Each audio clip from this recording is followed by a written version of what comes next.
ಎಲ್ಲರಿಗೂ ನಮಸ್ಕಾರ. ಪುಳಿಯೋಗರೆ ಗೊಜ್ಜು ಮಾಡೋದು ನೋಡೋಣ. ತುಂಬ ಸುಲಭವಾಗಿ ಮಾಡ್ಕೋಬೋದು, ಮಾಡೋದು ಕೂಡ ತುಂಬ ಈಸಿ.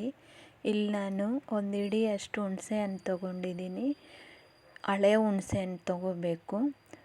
ಅದನ್ನು ಬೆಚ್ಚಗಿರೋ ನೀರಲ್ಲಿ ನೆನೆಸಿಡಬೇಕು. ಸುಮಾರು ಒಂದು 3 ಗಂಟೆ ಕಾಲ ನೆನೆಸಿಟ್ಟಿದ್ದೀನಿ. ನೀವು ಬೆಳಗ್ಗೆ ಏನಾದರೂ ಮಾಡ್ಕೋಬೇಕಾದ್ರೆ ರಾತ್ರಿ ಬೇಕಾದರೂ ನೆನೆಸಿಡ್ಬೋದು. ಹುಣಸೆಹಣ್ಣು ಚೆನ್ನಾಗಿ ನೆನಿಬೇಕು. ಒಗ್ಗರಣೆಗೆ ಎಣ್ಣೆ, ಜೀರಿಗೆ, ಕರಿಬೇವು, ಸಾಸಿವೆ, ಉದ್ದಿನಕಾಳು, ಕಡಲೆಬೇಳೆ, ಬ್ಯಾಡಗೆ ಮೆಣಸಿನಕಾಯಿ, ಬೆಲ್ಲ, ಕಡಲೆಬೀಜ, ಪುಳಿಯೋಗರೆ ಪೌಡ್ರ್ ತೊಗೊಂಡಿದ್ದೀನಿ. ಹುಣಸೆಹಣ್ಣು ಚೆನ್ನಾಗಿ ನೆನೆಸ್ಕೋಬೇಕು. ಹಳೆ ಹುಣಸೆಹಣ್ಣೆ ತೊಗೋಬೇಕು. ಮಾಡೋದು ನೋಡೋಣ. ಬಾಣಲಿಯಲ್ಲಿ ಎಣ್ಣೆ ಹಾಕಿ, ಎಣ್ಣೆ ಕಾದ್ಮೇಲೆ ಸಾಸಿವೆ, ಜೀರಿಗೆ, ಪುಳಿಯೋಗರೆ ಪೌಡ್ರ್ ಹಾಕಿ 1 ನಿಮಿಷ ಫ್ರೈ ಮಾಡ್ಕೊಳ್ಳೋದು. ಫ್ರೈ ಆದಮೇಲೆ ನೆನೆಸಿಟ್ಟಿರೋ ಹುಣಸೆಹಣ್ಣು ಚೆನ್ನಾಗಿ ಕಿವುಚ್ಕೊಂಡು ಸೋದಿಸಿ ನೀರು ಹಾಕ್ಕೋಬೇಕು. ಹುಣಸೆಹಣ್ಣು ಚೆನ್ನಾಗಿ ಕಿವುಚ್ಕೋಬೇಕು. ನಾನಿಲ್ಲಿ 2 ಲೋಟ ನೀರು ಹಾಕಿದ್ದೀನಿ.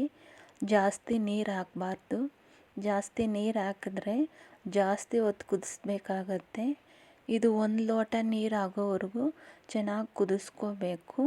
ಚೆನ್ನಾಗಿ ಕುದಿಯೋವಾಗ ಸ್ವಲ್ಪ ಅರಿಶಿನ, ಖಾರದ ಪುಡಿ, ನಾನಿಲ್ಲಿ ಖಾರದ ಪುಡಿ ಉಪಯೋಗಿಸಿದ್ದೀನಿ.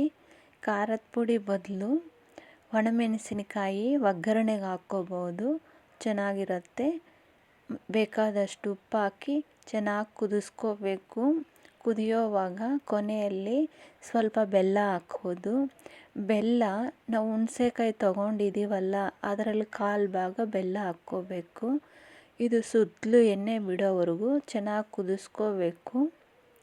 ಬೆಲ್ಲ ಹಾಕಿದ ಮೇಲೆ ಕೈ ತಿರುಗ್ತಾ ಇರಬೇಕು, ಇಲ್ಲಾಂದರೆ ತಳ ಅಂಟತ್ತೆ.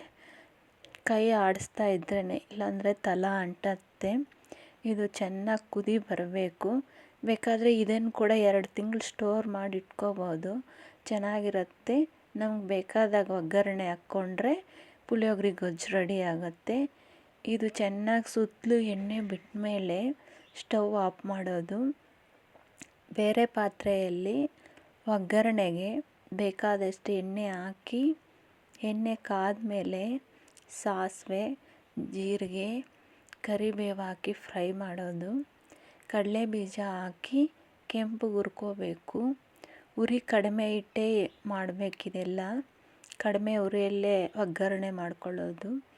ಈಗ ಉದ್ದಿನಬೇಳೆ, ಕಡಲೆಬೇಳೆ ಹಾಕಿ ಚೆನ್ನಾಗಿ ಫ್ರೈ ಮಾಡ್ಕೋಬೇಕು. ಇವೆಲ್ಲ ಫ್ರೈ ಆದಮೇಲೆ ಬ್ಯಾಡಗೆ ಮೆಣಸಿನ್ಕಾಯಿ ಹಾಕಿ ಚೆನ್ನಾಗಿ ಫ್ರೈ ಮಾಡ್ಕೋಬೇಕು. ಉರಿ ಕಡಿಮೆ ಇಟ್ಕೊಂಡೇ ಮಾಡ್ಕೋಬೇಕು. ಇವಾಗ ಒಗ್ಗರಣೆಗೆ ಬೇಕಾದಷ್ಟು ಉಪ್ಪು, ಅರಿಶಿನ ಹಾಕಿ ಮಿಕ್ಸ್ ಮಾಡೋದು. ಇವೆಲ್ಲ ಮಿಕ್ಸ್ ಮಾಡಿ ಇವೆಲ್ಲ ಫ್ರೈ ಆದಮೇಲೆ ಸ್ಟವ್ ಆಫ್ ಮಾಡೋದು.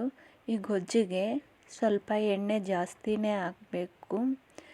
ಬೇಕಾದರೆ ಒಣ ಕೊಬ್ಬರಿ, ಬಿಳಿ ಎಳ್ಳು ಹಾಕ್ಕೋಬೋದು, ಚೆನ್ನಾಗಿರುತ್ತೆ.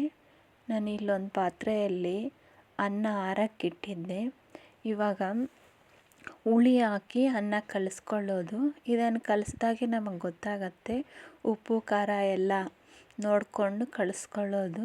ಮತ್ತು ಒಗ್ಗರಣೆ ಹಾಕಿರೋದನ್ನು ಹಾಕಿ ಚೆನ್ನಾಗಿ ಮಿಕ್ಸ್ ಮಾಡಿ ಚೆನ್ನಾಗಿ ಕಲಿಸಿದ್ರೆ ರುಚಿಯಾದ ಪುಳಿಯೋಗರೆ ಅನ್ನ ರೆಡಿ ಆಯಿತು. ಇದು ತುಂಬ ಚೆನ್ನಾಗಿ ಬಂದಿದೆ. ಟೇಸ್ಟ್ ಮಾತ್ರ ಸೂಪರಾಗಿರುತ್ತೆ.